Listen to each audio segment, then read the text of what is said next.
Hi guys, we're going to be making a square arrangement today in a wooden box using floral foam. Your supplies today are some alstroemeria, some spray roses, some asters, some wax flower, and then we have two greeneries today. We have pittosporum and some willow eucalyptus. I'm going to walk you through the process on the board first, and then we'll get started with the tutorial of creating the arrangement. All right, so our focus skills today are to achieve balance. This is an all-sided arrangement, and we want just a little bit of a mounded up shape. So we're gonna focus on that as well. This is gonna be a very compact, full arrangement, so don't be scared about that. You've got a lot to work with. Like I told you in class, I gave you quite a bit of extra. I over-ordered for this one, so you should have plenty to do and then have leftover.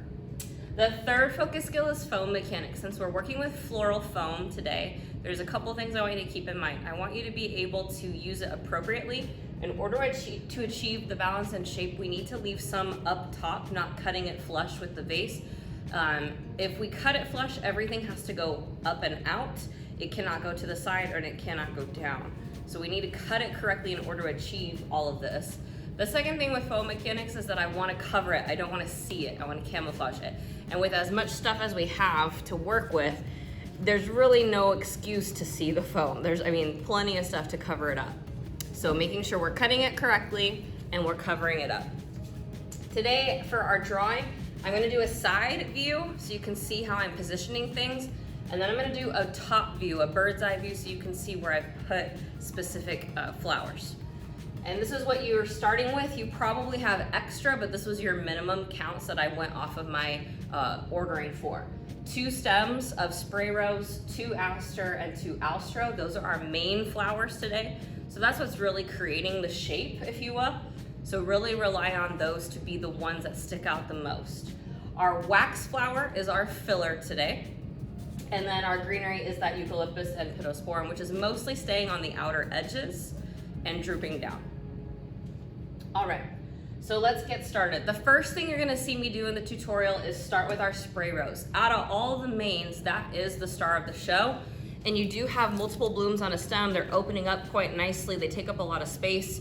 What you're gonna do is cut each of these individually off their stems. Since this is a shorter arrangement, we can use these in multiple places versus just cutting it here and jabbing it in. That's gonna be too tall, and we wanna spread out the wealth. So I'm gonna cut these and then place them kind of from corner to corner to really broadcast them in the arrangement. That's what I'm gonna be starting with.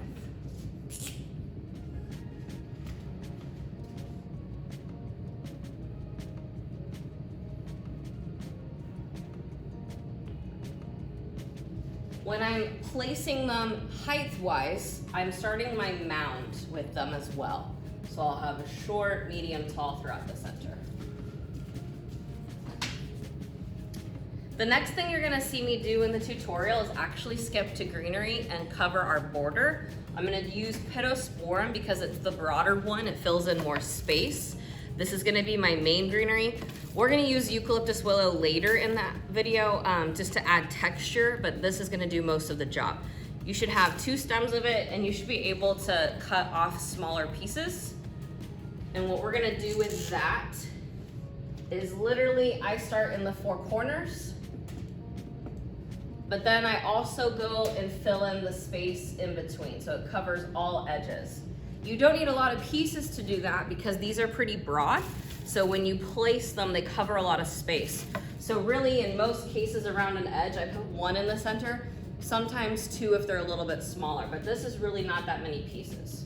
So what you're starting to see on the side view is pittosporum kind of covers up the edges, and it's all around. Now that I have my border and my main shape of the mound, I'm gonna start to work to fill it in. And I'm gonna start back with my other 2 main flowers, then do filler, then play with greenery, and go back and adjust as needed.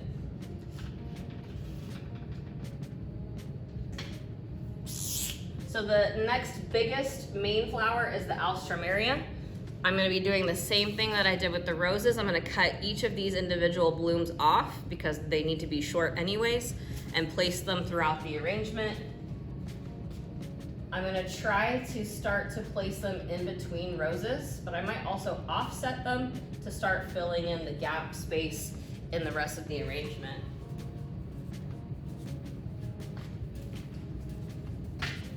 Same thing when I do asters. They are a little bit smaller, but also I'm gonna cut each individual bloom off the main stem and start to place it. You've got a lot of that to work with. So it also is gonna start to kind of confetti around everything. The next thing I'm gonna do is go to my eucalyptus. It's gonna be the one that hangs down. It's already naturally doing that anyways. And so I'm gonna come in and put a piece in between some of the Pittosporum. I don't want it to be heavier than that. Some of you might not even like as much as I did. You might wanna go less. It's really just a fun textural element. It's not adding to the shape at all because it's not up top, but they all should be drooping down on the edges. That's the only one that's really drooping. So there's a couple pieces intermixed with the pit.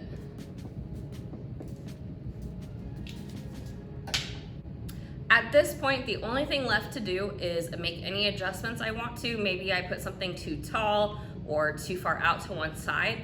So adjust it as you want, and then fill in the rest of the space with your filler flower, which is the wax, and also any of the extra pieces you didn't yet use of your main flowers. There's plenty, and when I went to do it, I had so much left over, I just made a pile of my extras. Save them for later until you know you're done, and then you can use them for something else. So literally, I'm gonna come in and intersperse. We want a clear, even mixture of everything throughout the arrangement. And we're trying to cover up all of that foam. Before we are done, we're gonna rotate the arrangement and make sure we achieved our focus skills. So the first one is about the balance and the shape. We're trying to have a slightly mounded shape, but we want it to be balanced on all sides. So if I rotate this arrangement all around, I wanna see the same curvature throughout. And I also want a balance of material throughout. So if you put too many Austro compared to Aster on one side, you might want to intermix a little bit more. Then we're checking for the foam mechanics. Did you cover up all the foam? Did it work correctly for you? And then you're pretty much done. A couple quick tips to talk about and then we'll get started. With the foam, if you would like to keep this arrangement looking nice, there's a couple of tips and tricks. You're gonna wanna add water, just take a cup and put it under the sink and add it slowly, probably a half cup to 3/4 cup, every 2 to 3 days. But you're gonna slowly add it and let it absorb. It takes about 5 to 10 minutes to do this process. If you just put this somewhere and let it be, it's gonna dry out in a matter of 4 to 5 days, and your flowers are gonna start to look very wimpy and wilty. You can also take a spray bottle and mist the top of the plants. That's helpful as well.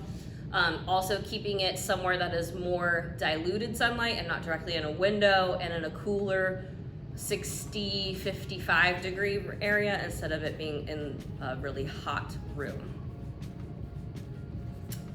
My only other suggestion, you'll see me in the video use a Lazy Susan, a turntable, whatever you want to call these things. This is probably my most loved tip that I learned about 2 years ago.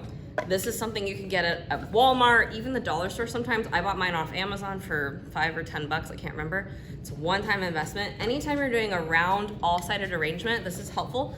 You can put your arrangement on it, and now when you want to rotate and really check those sides, lots of times we had to pick this up right and rotate, or we have to walk around. In doing that, especially when we're not using foam, stuff can shuffle.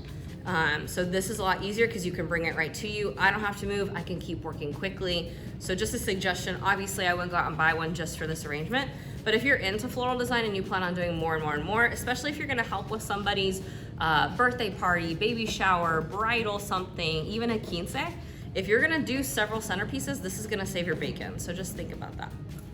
All right, with that, I think we're ready, so let's get started.